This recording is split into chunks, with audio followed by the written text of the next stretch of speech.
Loris, tu es un jeune étudiant en philosophie catholique. Récemment, le pape François s'est déclaré en faveur des unions civiles pour les homosexuels. À quand un pape qui sera en faveur du mariage pour les homosexuels? Bon, déjà, alors le pape, il a parlé d'union civile et il n'a pas parlé de mariage avec ce que le mariage implique, quoi, hein. L'union civile, elle ne remplace pas le mariage. Elle est un outil, comme par exemple le partenariat enregistré, qui permet aux couples homosexuels de bénéficier de certains droits. C'est vraiment important pour l'Église que les homosexuels ils puissent enfin se sentir à l'aise et s'épanouir dans la société. Mais le mariage reste l'union entre un homme et une femme qui s'engagent et à s'aimer et à fonder une famille.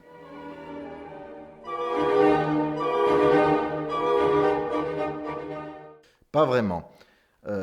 C'est pas la question de pouvoir ou non éduquer un enfant, hein. D'ailleurs, je dirais que deux hommes, deux femmes, au même titre qu'une femme seule ou qu'un homme seul, peuvent très bien éduquer un ou plusieurs enfants. Là n'est vraiment pas la question. On a assez de témoignages dans notre société, hein, et même peut-être dans nos familles, de veuves, de mères célibataires, de mères divorcées, qui ont pu éduquer leurs enfants dans la plus grande des dignités. Mais ce n'est jamais un idéal en fait. C'est toujours à l'issue d'un accident de la vie, hein, comme on peut tous en rencontrer d'ailleurs. Un conjoint qui perd son conjoint par un décès ou par un divorce, c'est jamais une situation qui est visée à la base. Aucun couple il ne veut fonder une famille en se disant que dans tant d'années, l'enfant sera privé ou de son père ou de sa mère. Ce sont des choses qui arrivent et puis, ma foi, on fait avec.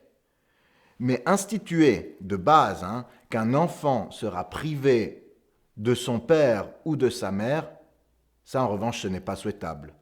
Ce n'est pas juste vis-à-vis de l'enfant qui naît par nature de l'union entre un homme et une femme. L'Église, elle fait passer le droit de l'enfant avant le droit à l'enfant. L'enfant, ce n'est la possession de personne.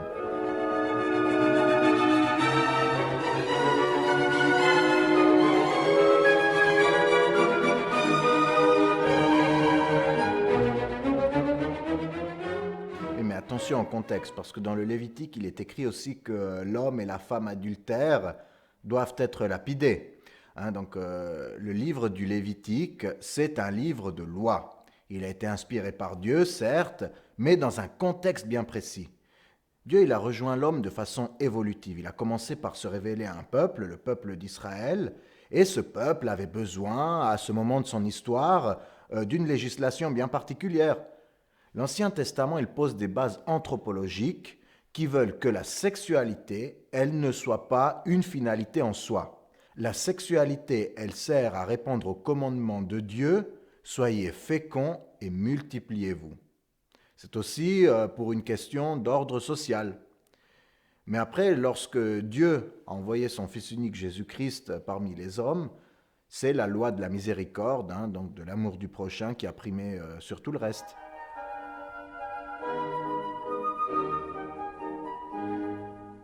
Oui, mais la miséricorde, ce n'est pas mentir. Promettre aux homosexuels un mariage au même titre que le mariage entre un homme et une femme, ce serait un mensonge.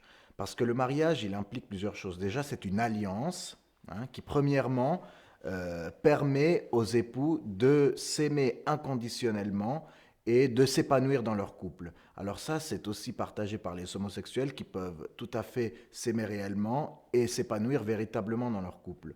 En revanche, le mariage, il demande aussi que les époux soient ouverts à la vie, c'est-à-dire qu'ils veuillent et qu'ils puissent donner la vie. Hein, dans leur union, l'homme et la femme, ils vivent une complémentarité physique et psychologique, ils s'accomplissent mutuellement. L'homme rend son épouse plus femme et l'épouse rend son époux plus homme. Et ça, c'est le pape François qui l'a dit aussi. Il marito